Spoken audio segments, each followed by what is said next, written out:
नमस्ते व्यूअर्स, आप सबका स्वागत है मेरे YouTube चैनल फिजियो नीलू में।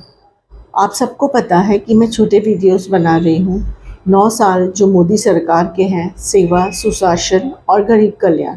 आज का मेरा टॉपिक है पर्यावरण और सतत विकास। हमारे आदरणीय प्रधानमंत्री मोदी जी कहते हैं, भारत प्रकृति के साथ सद्भाव में रहने की हमारी संस्कृति के अनुरूप सतत विकास को आगे बढ़ाने के लिए प्रतिबद्ध है।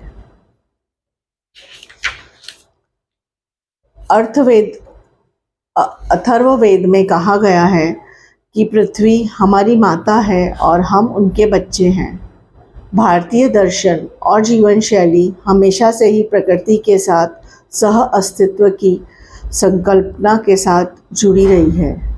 पिछले 9 वर्ष के दौरान प्रधानमंत्री श्री नरेंद्र मोदी जी के नेतृत्व में भारत जलवायु परिवर्तन के विरुद्ध लड़ाई में एक वैश्विक नेता के रूप में उभरा है।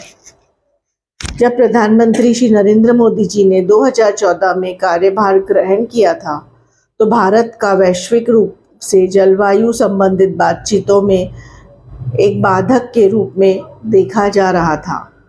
बहरहाल प्रधानमंत्री ने भविष्य के लिए मार्ग बताने के उपाय किए हैं। COP21 में बाद से जलवायु न्याय के प्रधानमंत्री के सिद्धांत ने यह सुनिश्चित किया है कि जलवायु परिवर्तन वार्ताओं में समानता की चिंताओं की अनदेखी न की जाए। भारत का ध्यान एक निष्पक्ष समझौता प्रदान करने पर केंद्रित रहा है। ग्लासगो में COP26 में प्रधानमंत्री ने लाइफ का विचार प्रस्तुत किया। भारत मानता है कि जलवायु कार्रवाई व्यक्तिगत स्तर पर आरंभ होती है और प्रधानमंत्री श्री मोदी जी ने जलवायु परिवर्तन की जटिल समस्या का एक सरल समाधान उपलब्ध कराया है। देश में वन आच्छादन में उल्लेखनीय वृद्धि हुई है। पिछले दशक के दौरान भारत में बाघों की संख्या 2 गुना से अधिक वृद्धि हुई है और आज भारत में विश्व की बाघों की संख्या के 75% से अधिक का वास है।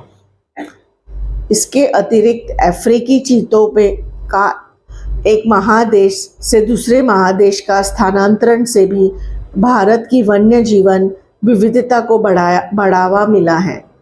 2023 में 70 वर्षों के बाद चीता शावक पैदा हुआ है। यह प्रजाति देश में पहले विलुप्त हो चुकी थी। जहां कई देश अपने जलवायु लक्ष्य को पूरा करने में विफल रहे हैं, भारत ने अंतिम समय सीमा डेडलाइन से पहले ही अपने टारगेट को पूरा कर लिया है। राष्ट्रीय जैव ईंधन नीति के तहत एथेनॉल मिश्रित पेट्रोल के लिए निर्धारित लक्ष्य का अंतिम समय सीमा से पहुंच महीने पहले से अर्जित कर लिया गया। नमामि गंगे कार्यक्रम की बदौलत इस पवित्र नदी के प्रदूषण को सफलतापूर्वक रोक दिया गया और इससे अनगिनत स्थानों पर जल की गुणवत्ता की सुधार दर्ज किया गया है।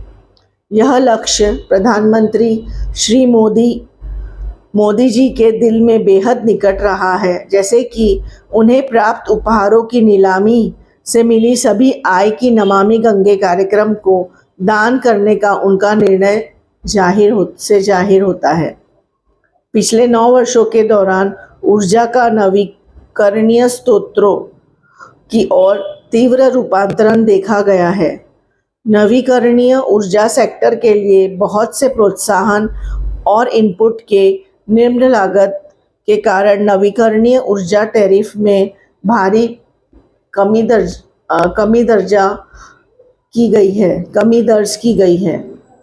इसके अतिरिक्त उजाला कार्यक्रम के कारण हजारों करोड़ रुपए की बचत हुई है और कार्बन डाइऑक्साइड उत्सर्जन में भी कमी हुई है।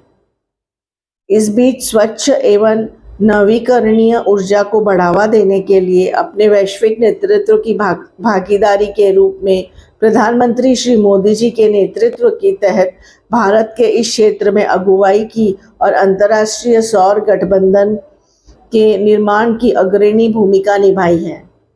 हाल ही में लॉन्च किए गए राष्ट्रीय हरित हाइड्रोजन मिशन का लक्ष्य भारत को ऊर्जा के मामले में आत्मनिर्भर बनाना तथा हरित हाइड्रोजन के उत्पादन और निर्यात के लिए एक हब बनाना भी है।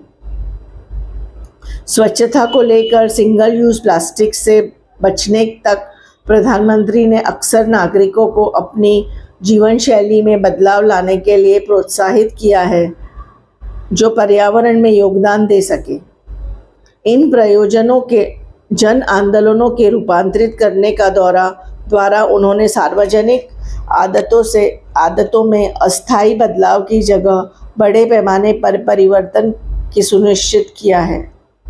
प्रधानमंत्री श्री मोदी जी के अनुसार हमारा ग्रह एक है, लेकिन हमारे प्रयास कई होने चाहिए। एक पृथ्वी कई प्रयास। भारत बेहतर पर्यावरण और वैश्विक कल्याण के लिए होने वाले किसी भी प्रयास की सहायता करने में हमेशा ही तत्पर रहा है।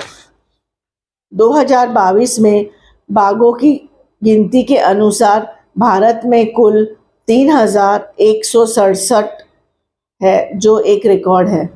प्रोजेक्ट चीता विश्व में पहली अंतर महाद्वीपीय जंगली मांसाहारी जीव स्थानांतर परियोजना है। नमामि गंगे के मिशन की तहत 35,415 करोड़ रुपए से अधिक की परियोजनाएं लॉन्च हुई हैं। भारत से निर्धारित समय ने 9 साल से पहले COP21 का लक्ष्य हासिल कर लिया है। नवीकरणीय ऊर्जा क्षमता 2 गुना से अधिक है। 2014 से सौर ऊर्जा स्थापित क्षमता 23,300% बढ़ी है। 2014 के बाद सौर ऊर्जा दरों में लगभग 62% की कमी आई है। PM कुसुम के तहत 35 लाख कृषि सोलार पंप का निर्माण हुआ है। उजाला योजना के तहत 37 LED बल्ब वितरित हुए हैं। 12 भारतीय समुद्र तटों को अब ब्लू फ्लैग सर्टिफिकेट मिला है। जम्मू और कश्मीर का पल्ली भारत का पहला कार्बन न्यूट्रल पंचायत है। विश्व का सबसे बड़ा सोलार पार्क 2,200 मेगावाट से अधिक भादला राजस्थान में शुरू हुआ है। हमारी उपलब्धियां हैं पंचामृत और लाइफ यानी लाइफस्टाइल फॉर एनवायरनमेंट की पहल भारत को जलवायु परिवर्तन के खिलाफ लड़ाई में एक रोल मॉडल के रूप में सामने लाया है। -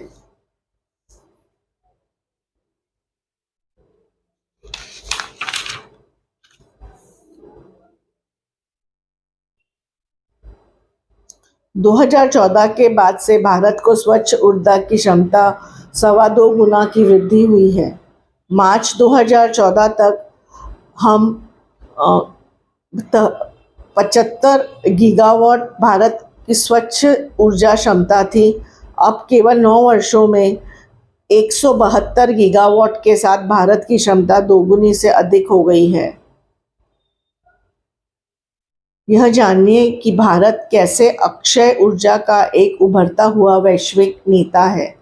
भारत के पास अब विश्व की चौथी सबसे बड़ी स्वच्छ ऊर्जा क्षमता है। भारत के पास चौथी सबसे बड़ी स्थापित पवन ऊर्जा क्षमता है। भारत के पास 5वीं सबसे बड़ी क्षमता है। अक्षय ऊर्जा देश आकर्षक सूचकांक निवेश और तैनाती के अवसरों के आकर्षण पर देशों को रैंक करता है। इंडिया को 7th रैंक मिला है rising up in the renewable energy country attractiveness index. तो ये सब जो आप देख रहे हैं, ये हमारे प्रधानमंत्री मोदी जी ने जो पर्यावरण है इसमें बहुत ही अच्छी से देश को उपलब्धियां प्राप्त करवाई हैं। मैं धन्यवाद देना चाहती हूँ हमारे देश के प्रधानमंत्री नरेंद्र मोदी जी को और हमारे गृह मंत्री श्री अमित शाह जी को, भाजपा के राष्ट्रीय अध्यक्ष JP नड्डा जी को और महाराष्ट्र प्रदेश के मुख्यमंत्री उप मुख्यमंत्री देवेंद्र फडणवीस जी को, अध्यक्ष श्री चंद्रशेखर बावनकुले जी को और मुंबई के अध्यक्ष श्री आशीष शेलार जी को, मुंबई के खासदार गोपाल शेट्टी जी और हमारे लोकसभा में नए कैंडिडेट श्री पीयूष गोयल जी को बहुत बहुत शुभकामनाएं कि वह प्रचंड मतों से उत्तर मुंबई में जो 20 मई को जो हमारा चुनाव है उसमें विजयी हो। उत्तर मुंबई के अध्यक्ष गणेश खनकर जी को हमारे साथ जुड़े रहने के लिए धन्यवाद। कृपया चैनल को लाइक, सब्सक्राइब और कमेंट कीजिए। धन्यवाद। जय हिंद।